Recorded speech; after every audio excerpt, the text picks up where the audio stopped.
Hey guys, Ev Views here. In this video, I'll be showing you how to get RetroArch.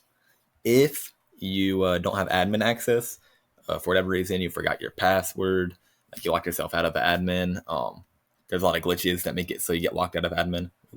Um, let's say, not saying you should do this, but like if you're doing this, like you might have a work or school computer, that has that kind of stuff blocked. But anyway, for whatever reason, if you don't have admin access, this is how you're going to get RetroArch. Okay, so step one, go to RetroArch.com.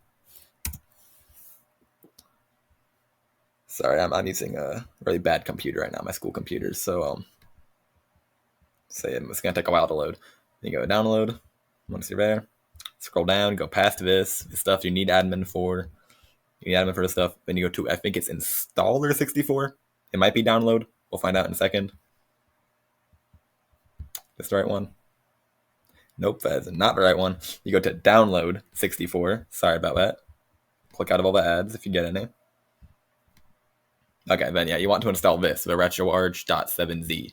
So while that's downloading, go to the link in the description of this video, and there's going to be a folder on my Google Drive with 7-zip. 7-zip, if you don't know what it is a tool that can zip and unzip things. Like if you don't know what that means, like compressed folders, they're called zipped folders, and this is a tool that can do it faster, do it better, and some things require it to unzip, like this RetroArch file. So you're gonna have to download this, but you do need admin to download this through the website. But don't worry, I got you covered with this folder that just has the exact download. It's free, so I'm not like getting you anything illegally that usually costs money. This is a free service, so this is completely fine. Don't worry about it. So yeah, then what we're gonna do, just download this entire folder. I already have it downloaded, so I'm not gonna download it. But then you wanna go. So then you have this. Don't worry about this. That was for my friend who was trying to get balloons. So yeah, monkey game files. So don't worry about it. Don't worry about it. So yeah, then you have this. You have this folder, this little file, and then wherever your folder for 7-zip was saved, I'd probably keep it in a local disk if I were you. You want to go to that folder, and then you want to go to the application where it says type and it says application here. You're going to want to click on that one. Actually, no, it's this one. This one. It's the FM, I believe. Yeah, the FM. So yeah, 7Z FM. It's the application. It has a little icon here. That's what you want to click on. And then keep your, this is how I'm going to do it if your RetroArch is in downloads. You just want to find your RetroArch. You just want to find it wherever it is. You just want to find it on here. So you can go to computer. For me, since I have it in downloads, I'll be showing you how to do it there. Go to computer, you open that up, and now it's going to show your local disk. So if you have it here, you can just go ahead and click on it here. But I have it in the download. So I'm going to go to user. That's my user. Then downloads. Okay, and there it is. You want to click on that. Right click it. Once you get to it, go to 7-zip at the top here and extract files. Then don't worry about this. This is just the location. If you don't want to send it to the same location it was in, if you want to send it somewhere else, feel free to change that. There's a password option here. You don't need that. Just don't worry about any of this. Just press OK. Then it's going to start extracting. Shouldn't take too long. My computer might take a while, but seems to be going pretty fast so far. So just want to watch and wait for that to finish. Hopefully it doesn't take too long on my computer.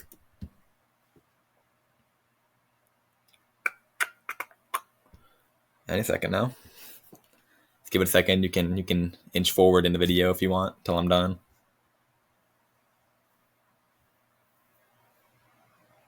Okay, it's taking a while now.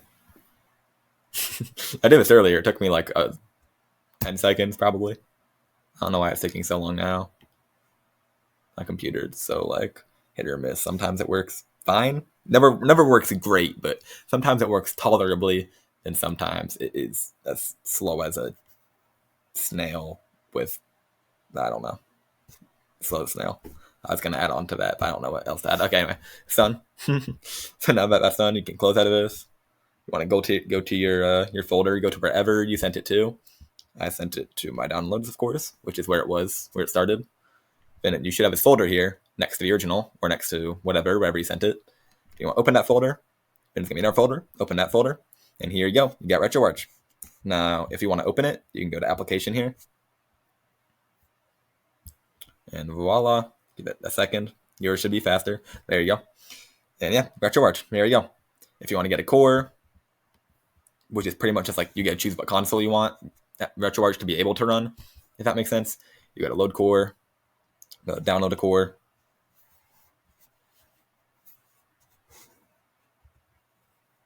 You wait a second for it to fetch core list.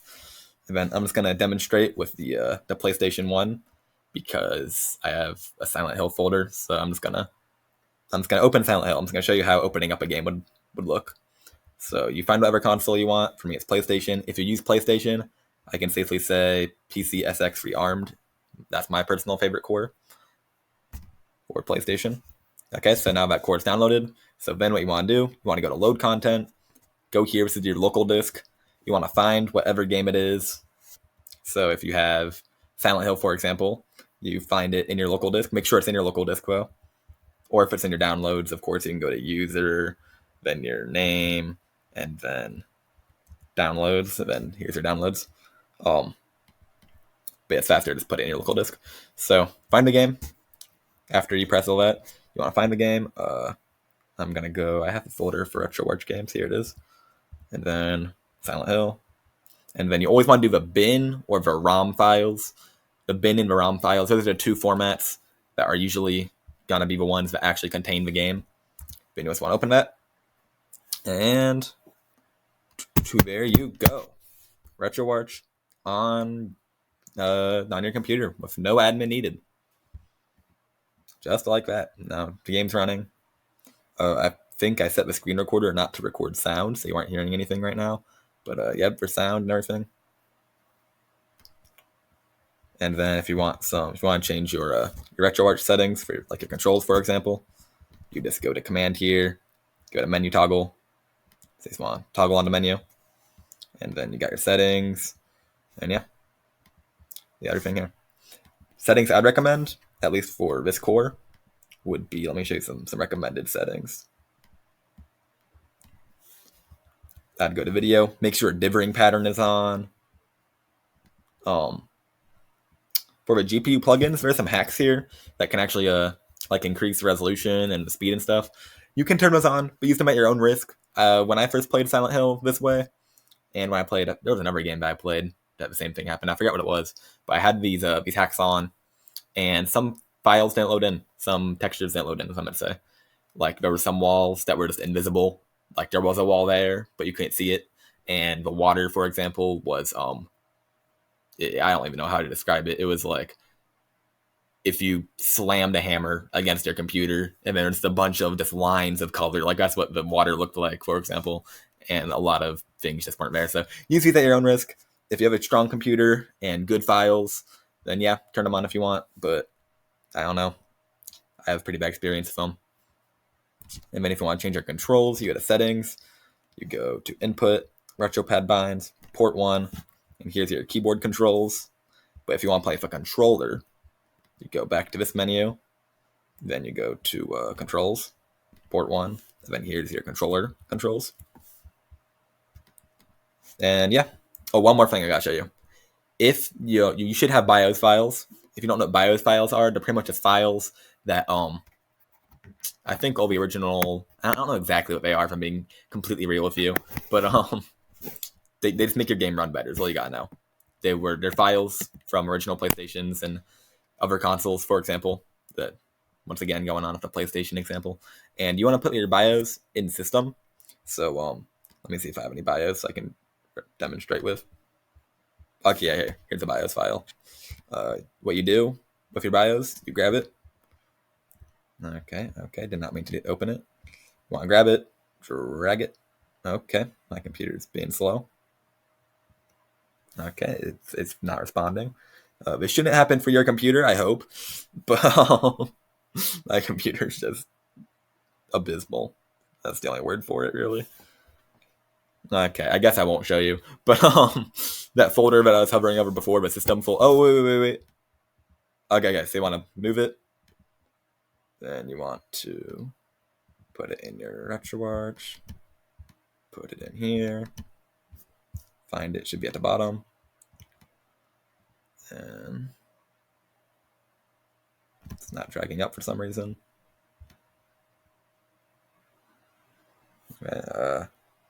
Oh god, it's taking a while. Holy.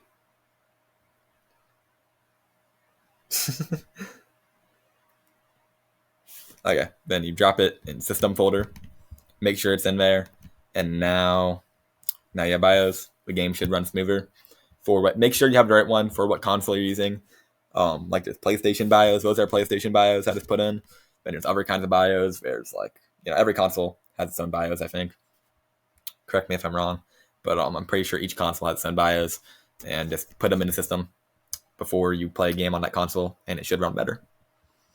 Okay, yeah. Anyway, that's about really all you need to know. This was just a guide on how to download RetroArch. If you want to learn how to use it better, there's probably plenty of videos out there that you can find, or you can just explore with it. That's the best way of learning, just doing it, messing around, experimenting. If you mess it up really bad, mess up the settings really bad, you can just reinstall it with this process that I just showed you. So no big deal. And yeah, I'm quite sure I tested this earlier on my friend's computer that does not have admin access. Yeah, you shouldn't need admin for any of this. I've been kind of dragging the video along for a while now. That's about all you have to know. So yeah, get 7-zip from the folder in the description, and just go to RetroArch, go to the downloader, download that, and yeah, unzip it, then you're good. And yeah, that's about it for the video. Hope you enjoyed. If you have any issues or concerns or comments, let me know. And yeah, that's about all you gotta know. Hope you enjoy RetroArch. Have a retro-tastic day. Evie's out.